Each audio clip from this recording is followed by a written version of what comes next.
Bienvenidos a la apertura de la Línea 4. Es el programa de música independiente y underground de Paradigma Radio. Estoy muy contento de estar aquí. Yo soy Jorge, soy vuestro anfitrión, el conductor de la Línea 4. Volvemos con el sol y otro par de riñones, capitalizando la pena en nuevas canciones.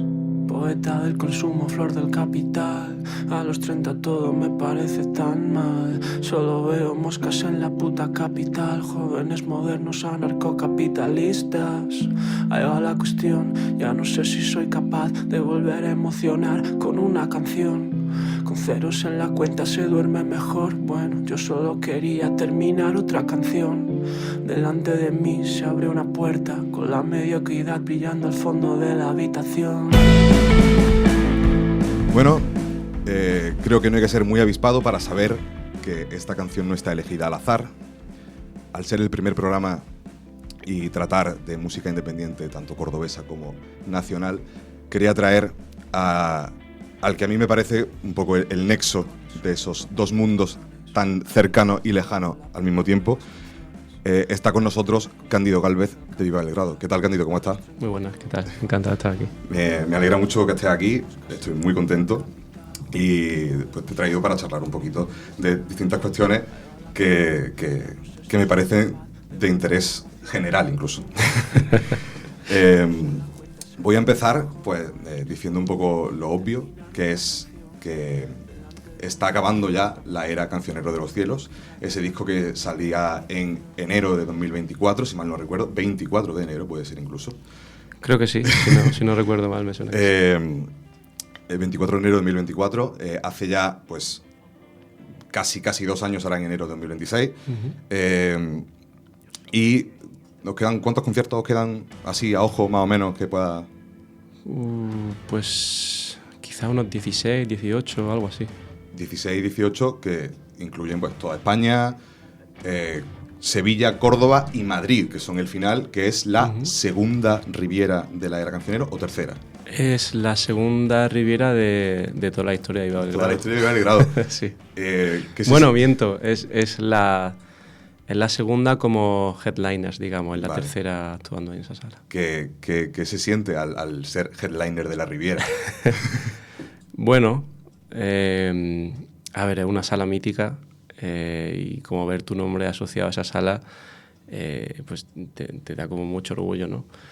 Pero, bueno, sin más, al final pues creo que es como una sala por la que hay que pasar en cierto modo, ¿no? Y tampoco, o sea, intentamos que no... ¿Cómo decirlo?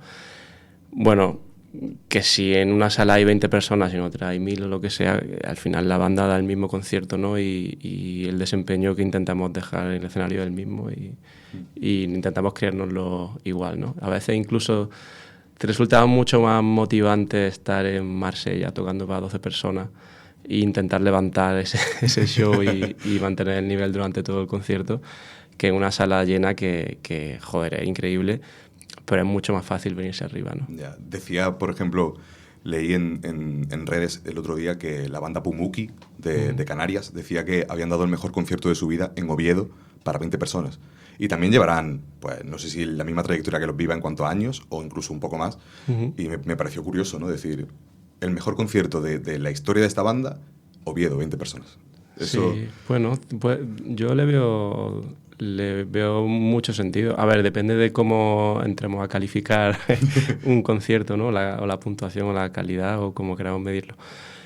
Pero sí, yo creo que al final tiene mucho que ver con el estado mental en el que entran las personas que están en el escenario y eso no tiene por qué estar relacionado o directamente relacionado con la cantidad de gente que hay fuera. No sé, a nosotros nos ha pasado mucho que quizá cuando te deshaces de esa presión de saber que hay mucha gente viéndote, como que te liberas y eso te ayuda a dar un mejor concierto, no sé, puede ser. esa magia, ¿no? De la música en directo se vende quizá con menos personas, esa intimidad. Sí, también se crea una conexión más íntima, de eso desde luego, sí. Yo estoy completamente de acuerdo. Yo creo que cuando estás en un evento un poco masificado y tal, como que muchas veces se le presta menos atención al propio concierto y más a el ambiente que hay en el público, que suele ser, pues, ya no quizá de atención, pero incluso un poco de irrespetuoso para con el público. Sí. Porque yo os he visto en salas, os he visto en La Malandar, que me pareció un conciertazo, os he visto en el Tomavistas en Madrid y se nota la diferencia de evento. Bueno, yo creo que hay una línea clara entre festival y sala. Al final las personas que van a la sala han pagado la entrada por ver tu concierto y tienen interés, ¿no? En el festival hay muchas personas deambulando. Sí.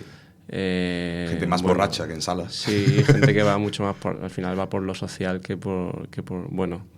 En fin, no sé, es diferente, pero sí, evidentemente, sí.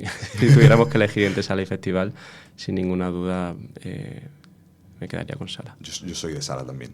Te quería preguntar por diferencia, ¿no? Como digamos, como este corchete, este paréntesis, esta etapa que está siendo y que será y va a ser en pasado también dentro de poco Cancionero de los Cielos, con respecto a Bellavista, Flores Carne, Ulises, Las Demos, El Invierno, todo esto. ¿Qué diferencia ves aparte del crecimiento, claro, porque ha sido una etapa de crecimiento para la banda? Bueno, es que cada etapa ha tenido sus determinadas características y creo que muy bien diferenciadas. Yo creo que entre Bellavista y Cancionero hay un cambio muy claro. Hubo algo que condicionó mucho el lanzamiento de Bellavista, que fue la pandemia. Perdón. Bellavista salió, no sé, cuando llevábamos 2 semanas de confinamiento o algo así. 30 de abril, además, creo, una cosa sí, así. O pocas semanas. Sí. Y decidimos mantener el lanzamiento y, bueno, tuvo sus cosas buenas y sus cosas malas. Pero él estuvo completamente condicionado por eso, pudimos girarlo muy poco. Cuando empezamos a girarlo ya casi que habían pasado 2 años de la salida del disco. Fue raro y sobre todo cortó en seco el plan que nosotros teníamos teníamos una gira mundial, aunque suene grandilocuente, pero era una gira muy, muy DIY, pero una gira por Japón, por Rusia, por Latinoamérica, por Europa y por el Estado, por supuesto.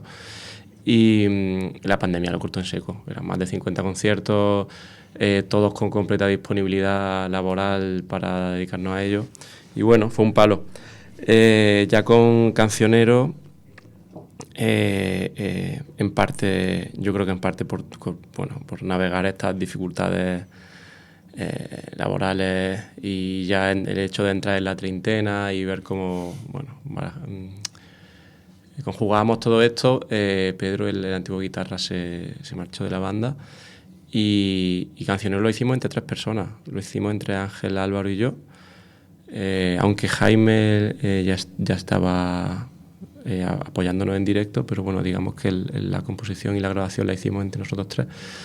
Y eso fue un poco te diría que eso y que Cancionero se ha podido girar y promocionar como un disco normal, digamos. Y creo que eso se ha notado mucho en la repercusión que ha tenido y en la acogida que ha tenido. Sí que yo creo que es bastante notorio el cambio de sonido que ha habido en los diferentes discos de Viva del Grado. Y en concreto este último, Cancionero, me parece que es una evolución.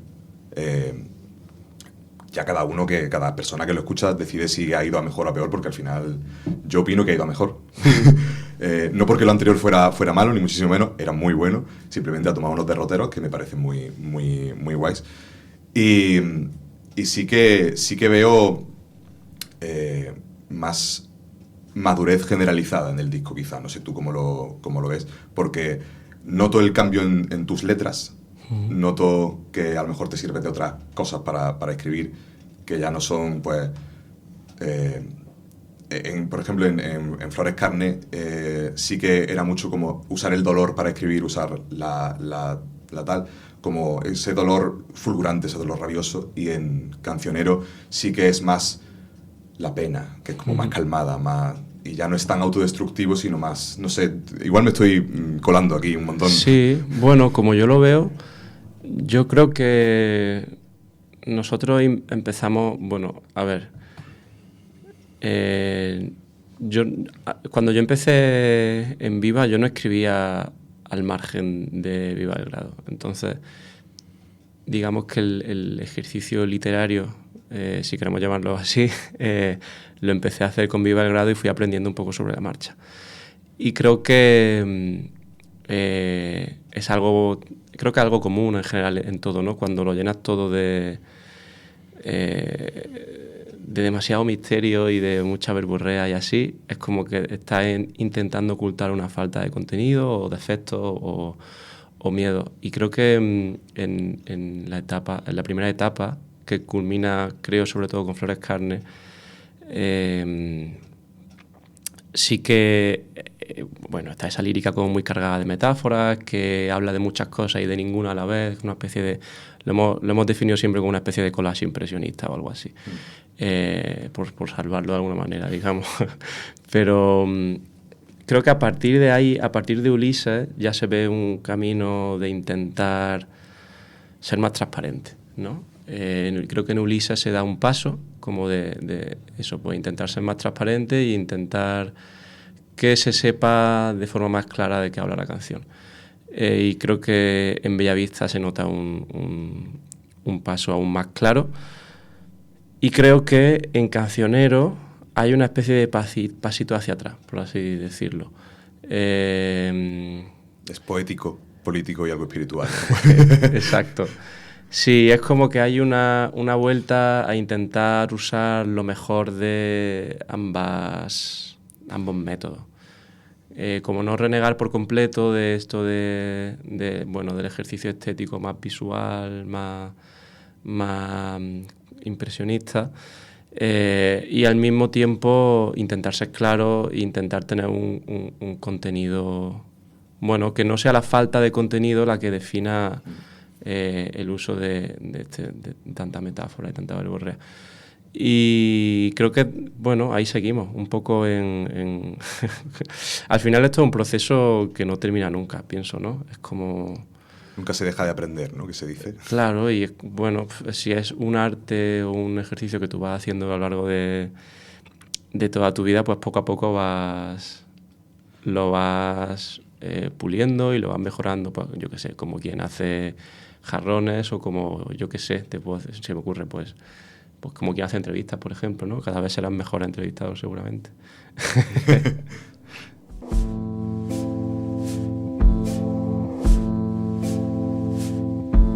Elena, buscando la osa mayor en la terraza, el gran carrito de la compra en el que yo quisiera subirte para llevarte hasta Ereván y volver, hasta Ereván y volver, hasta Ereván y volver, y evitarnos para siempre el hilo en la mejilla, con forma de interrogación en la despedida, cuando en la puerta de embarque ninguno se atreve a decir: ¿y si no te vuelvo a ver? ¿Y si no te vuelvo a ver? ¿Y si no te vuelvo a ver? Buscando la osa mayor. Nuestros micrófonos son también tuyos. Exprésate en Paradigma Radio. Te quería preguntar también por... hemos hablado de la evolución de las letras de Viva Belgrado, y también me parece muy curioso la canción que estábamos escuchando, Elena observando la osa mayor. Viva Belgrado, yo creo que lo más característico quizá es lo estruendoso de la guitarra, la fuerza de la instrumentalidad y, por supuesto, la fuerza de tu voz, cuando muchas veces pues gritas, etc. Y Elena no tiene nada de eso. Elena es como un volantazo hacia otra parte. ¿Cómo ocurrió Elena observando la Osa Mayor? Pues creo que confluyeron varias cosas. Por un lado,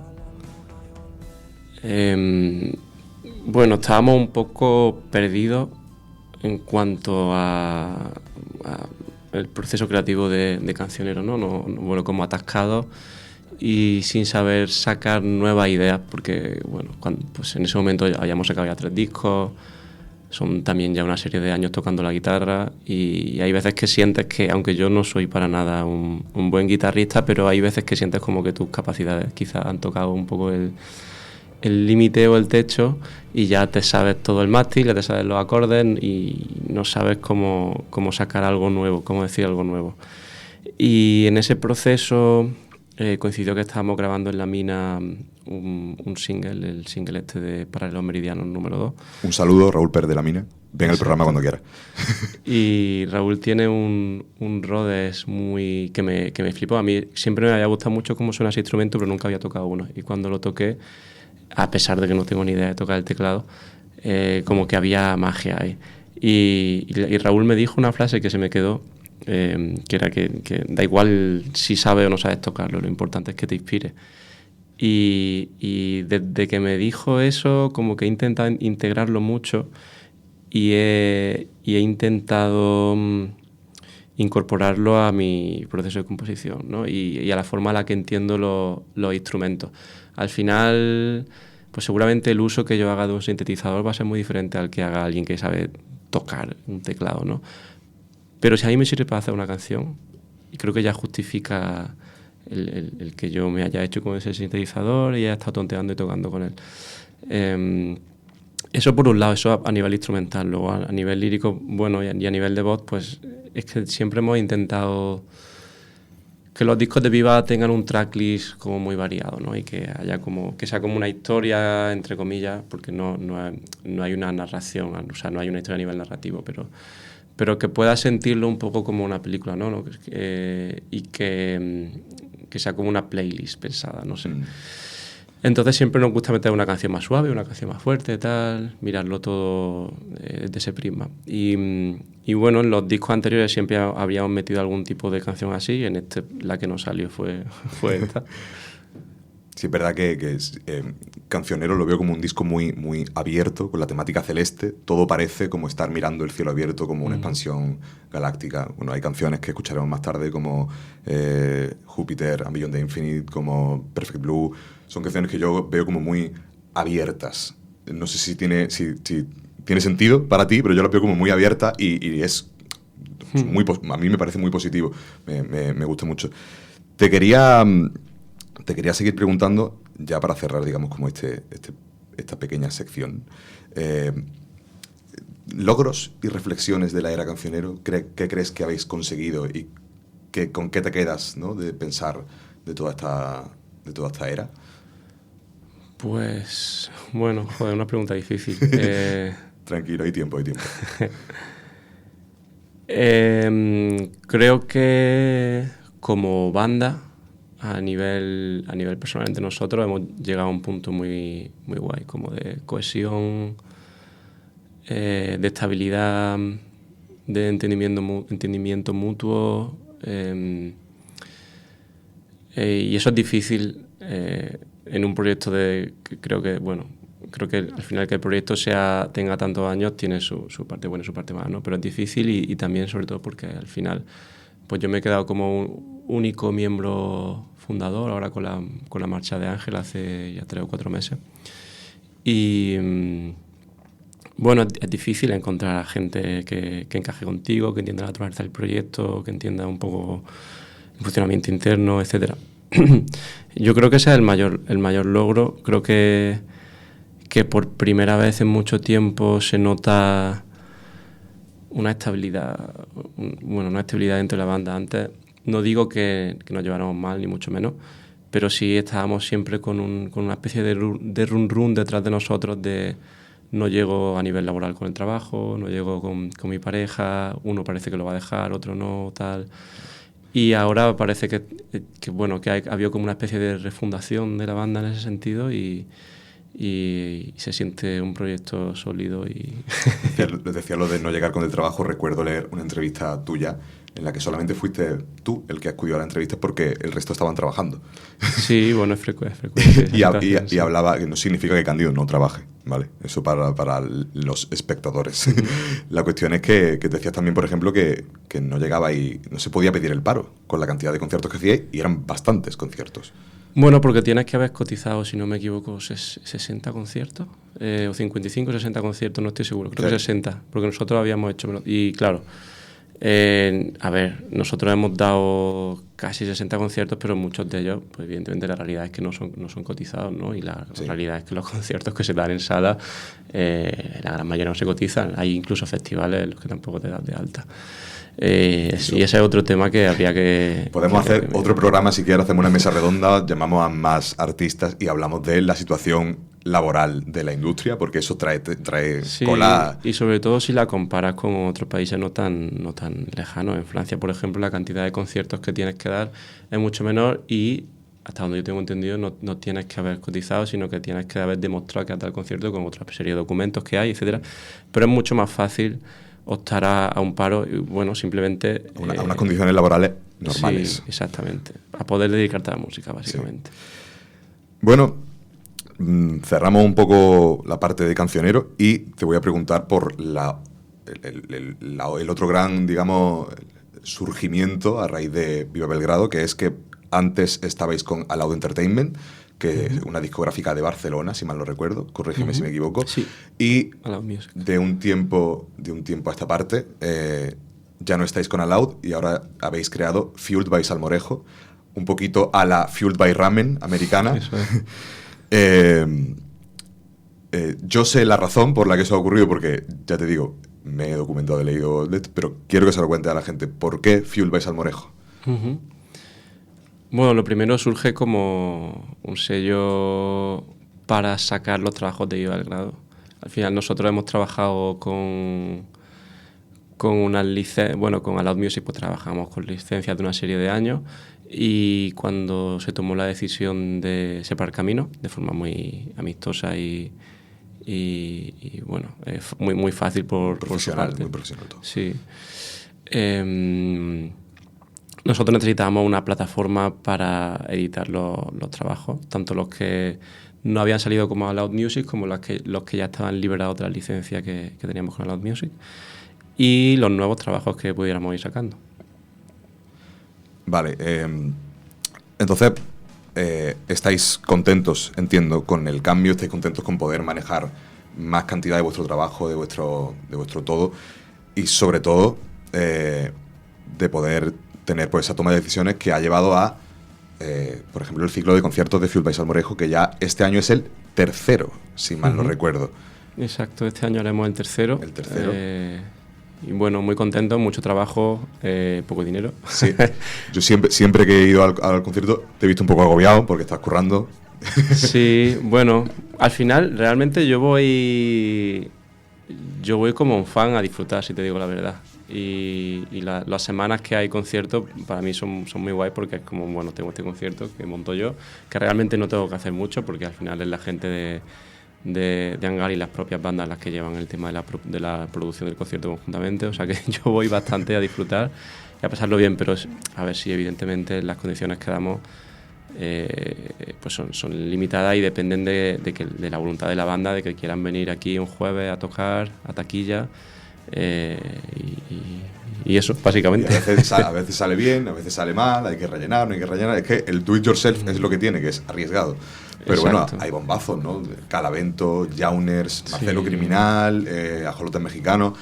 Lo que venga este año, que no sé, no te voy a preguntar por educación.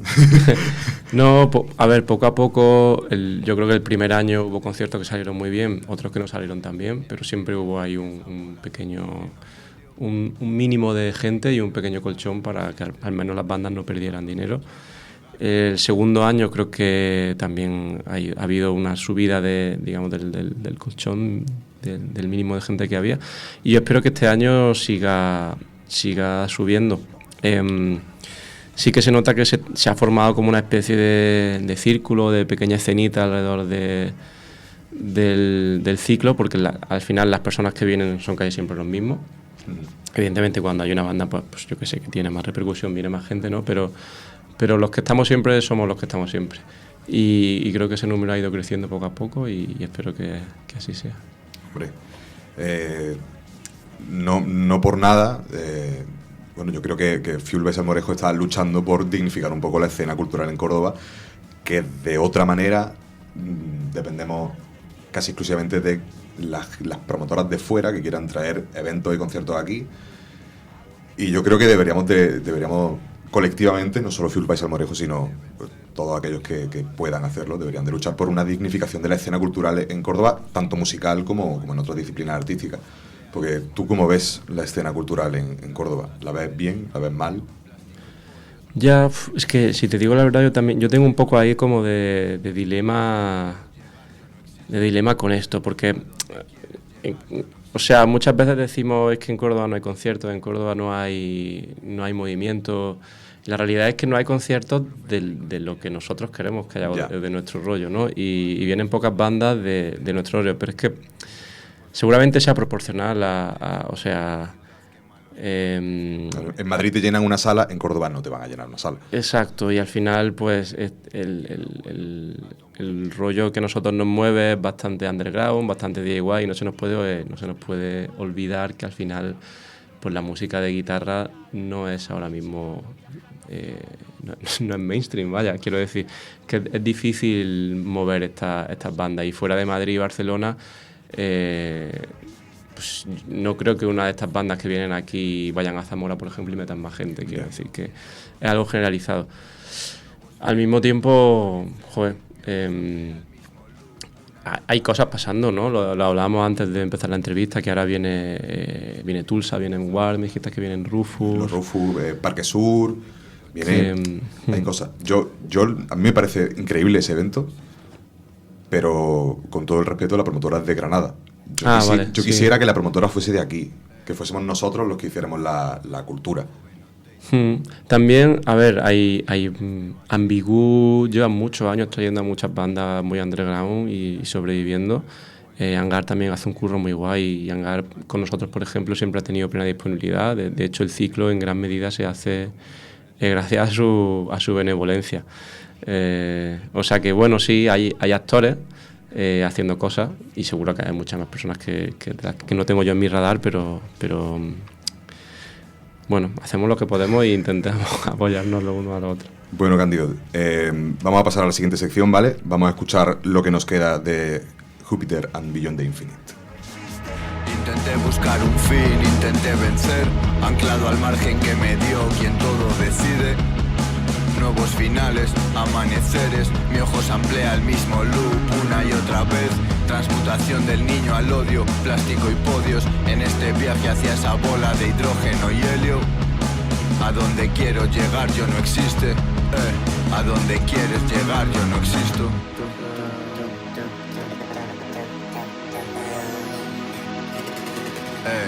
Profeta y conspirador, joven Oteiza, ocupando tus espacios con este vacío, mientras cuerpos fallecidos brillan en el techo y la ciudad quema los puentes que prometió.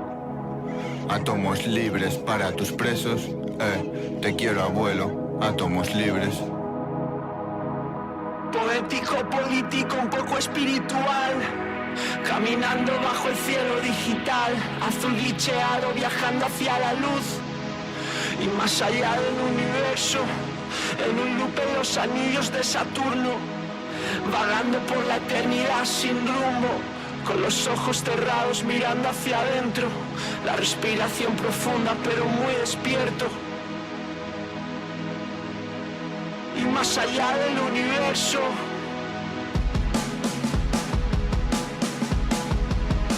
y más allá del universo.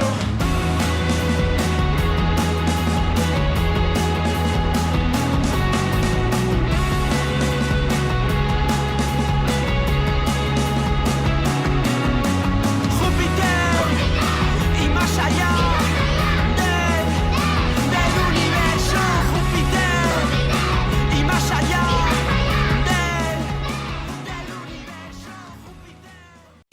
90.2 frecuencia modulada. Paradigma Radio.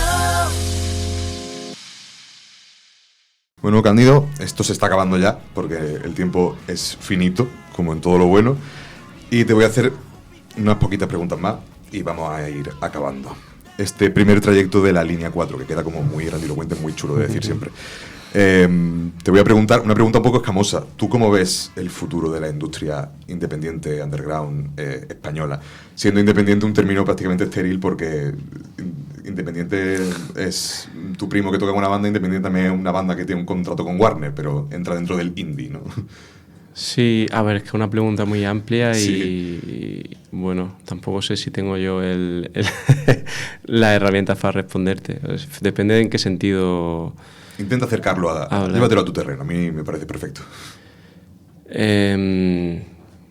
A ver, yo creo que siempre va a haber banda underground, siempre va a haber un chaval de 15, una chavala de 17, 18 años cogiendo una guitarra, haciendo ruido en un local de ensayo con cartones de huevo y eso es, para mí ese es el futuro, tío, ese es el pasado, el presente y creo que será siempre el futuro. El verdadero punk. Todo lo demás, bueno, pues irá fluctuando un poco en función. La música siempre va muy de la mano de los avances tecnológicos, ¿no? O sea, pues yo qué sé, sí.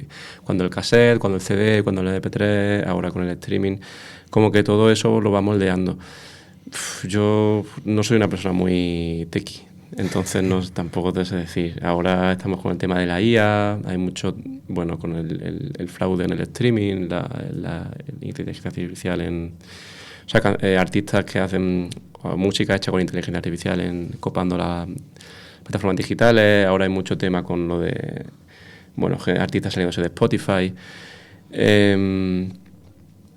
Son tiempos convulsos, No sé, desde luego. Sí, pero bueno, yo creo que al final la genuicidad, si se dice así, la genuicidad, lo genuino, al final está ahí en esa ansiedad adolescente de un chaval cogiendo la guitarra y haciendo ruido, yéndose de gira a una furgoneta y eso, pues subiéndose a una sala y la gente cantando y tal. Y todo lo demás me parece accesorio, tío. Al final las canciones... es que ya me voy a poner un poco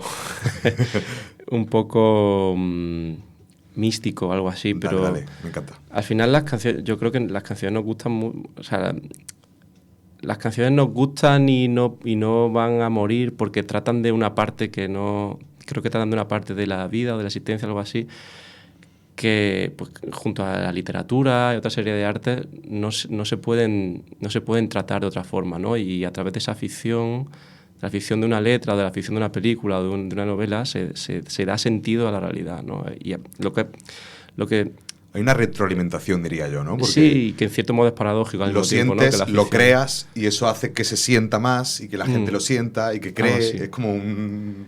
Entonces, bueno, yo creo que ahí está la magia, tío, en que las canciones ayudan a dar sentido y son como pequeños conjuros, por muy friki que pueda sonar esto, pero es así y por eso la escuchas una y otra vez y otra vez y otra vez, ¿no?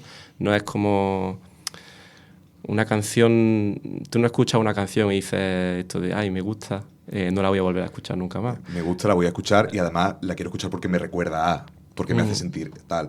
Porque, por ejemplo, la escucharemos más tarde, pero Un Tragaluz, que es como, digamos, la más single, podemos decir, de cancionero, yo la he escuchado infinidad de veces y aún más cuando en enero murió mi gato y me acuerdo de mi gato cada vez que la escucho. Y me pego una llorera. Me pasa con ella y con ASMR para ti de Triángulo. Qué temazo. Y ya está, así es la vida. Es importante, digamos, dejarse sentir. Y más escuchando una canción, o lo que tú has dicho, con la literatura, con un cuadro, con lo que sea. Dejarse sentir porque al final es lo que va a hacer que en algún momento creemos de vuelta, le devolvamos un poco a la música o a lo que sea que nos haya hecho sentir eso. Yo lo veo de esa manera. No sé si... Yo también me he puesto místico, de repente. Sí. Bueno, la música da pie a ello, ¿no? Sí. Además, yo me considero una persona muy, muy musical. Escucho música 24 horas al día. Creo que tengo acúfenos, de hecho. Ojo con eso. Momento íntimo, fui al otorrino hace poco al quitarme un tapón de cera y me dijo, ¿escuchas música? Digo, sí. Dice que tienen la forma de los auriculares en la cera. Digo, joder, tío. Sí, madre mía. También he pasado por ahí, de hecho estoy medio sordo ya. Hombre, es que la presión sonora de los escenarios son... Sí, yo tampoco me cuido mucho, la verdad. Hay que llevar tapones, compraos tapones para los conciertos, por favor. Sí. Es muy importante. Yo como aficionado musical a tiempo completo y técnico de sonido cuando hay trabajo, muy, muy importante cuidarse la salud auditiva. Sí, eso sí. Se nota, se ve mucho en la gente. Yo ya tengo 30 y tantos, y las generaciones que vienen se nota que se cuidan mucho más que mi generación. Sí. Yo recuerdo al último concierto que fui de Los Viva, que fue en mayo creo que fue, puede ser que sí, el final del ciclo.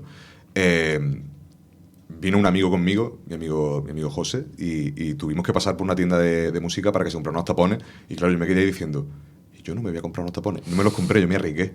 Y depende del concierto, te arrepientes, ¿eh? Porque sí, depende de la posición, claro, es normal. Sí. Bueno, momento sanidad, ¿no? Momento Ministerio de Sanidad. Cuídense los oídos, es muy importante. No griten tampoco, que luego duele la garganta y eso se va notando también. Te voy a hacer la que yo creo que puede ser la pregunta más complicada de todo el programa. Y es que, bueno, Viva Belgrado tiene ya una trayectoria de más de 10 años, más de ¿cuántos años? Muchos años ya. ¿Cuántos años? ¿15? ¿Puede ser? Bueno, empezamos a tocar juntos a finales de 2011 o así. 2011, 14. La primera maqueta es de 2012. 14, 15, una cosa así. Ya no sois un grupo emergente, ¿no? O nunca se deja de emerger, ese es el eterno debate. Depende para quién. Hay gente que ya casi que nos llama, bueno, no clásicos, pero bueno, banda ya establecida. Hay gente que nos conoce ahora y nos sigue considerando emergentes también por el rollo que hacemos. Sí. Bueno, a ver, que depende con quién te compares y depende de cómo... Si Arturo Paniagua ha sacado vuestro disco en un programa, yo creo que ya emergente tampoco, ¿no? Bueno, pero él le presta mucha atención a lo emergente, precisamente. Pero sí... A ver, yo... No sé. No. Me da muy igual estas cosas, la verdad. Sí. Te iba a preguntar que, bueno, como ya hay una trayectoria, es verdad que tenéis muchos grupos por encima, entre comillas, ¿no? En cuanto a exclusivamente cantidad de años tocando, y tenéis muchos grupos por debajo. ¿Qué grupos te llaman la atención de esos grupos que están saliendo ahora? ¿Qué grupos te gustan? Que dices tú, mira, esto si puedo hablar con ellos, quiero traerlos al ciclo, quiero que vengan porque me gusta lo que hacen. Y son a lo mejor, pues eso, chavales y chavalas de 17, 18 años que están empezando, que tienen un EP y que hacen ruido porque es lo que sienten. ¿Qué te llama la atención de esa escena? Bueno, a ver, de lo que traemos al ciclo, me flipa todo, evidentemente. Pero, hostia, no sé. Es que esta es la típica pregunta que siempre te pillan. Sí. El otro día, Dani, uno de los técnicos que vienen con Viva en la gira, me puso un grupo de Málaga que se llama Sorry Kini y me gustaron un montón, tío. Así rollo un poco Midwest emo y tal. Muy guay. Y me flipa que sean de Málaga. Puede ser justamente el grupo que me comentó un amigo que decía que se parecían un poco a la Repion, pero igual no eran ellos. Hostia, yo no diría que se parecen a Repion. Vale. Que Repion me flipan también. A mí me encantan. Un saludo a la Repion, podéis venir al programa cuando queráis, otra vez. Sí, son muy guay. Y de Almería están Palmeras Negras, que me encantan, tío. Tocaron además en el Canela el miércoles, creo que fue. Están con All Out Music, nuestro antiguo sello de Barcelona. Y son chavales jovencitos, pero que controlan muchísimo de sonido. O sea, es una locura verles en directo. Y bueno, mezclan ahí de repente post-rock con post-metal, con math rock, con shoegaze. Muy oscuro, pero de repente luminoso. Yo lo recomiendo mucho, tío. Para mí, de los discos más interesantes que salieron el año pasado y que en mi opinión pasaron un poco desapercibidos, pero nivelón. Yo te puedo decir, yo qué sé, Baloncesto, Toldos Verdes. Toldos Verdes me flipan. Toldos Verdes están muy guay. Sí. Tetas Frías también. Un saludo a Ari, nos conocemos de cuando estuve en Barcelona. Yo qué sé, ya otros que a lo mejor no tengo tan escuchados, pero Diamante Negro, este tipo de grupillos que están ahí. Sí, hay mucho. Ramper, hostia, sacaron un discazo el año pasado. Ramper, increíble. Sí. Son grupos muy, muy buenos. Pues bueno, Cándido, creo que creo que hasta aquí hemos llegado con la entrevista. Vamos a escuchar el final del programa. Ha sido un placer tenerte a ti aquí en este primer trayecto de la línea 4, y para mí ha sido un placer también poder hacer este programa. Habrá más, como amenaza. Nos veremos próximamente, y mientras llegue el segundo programa, pues, queridos espectadores, estaré pensando en vosotros.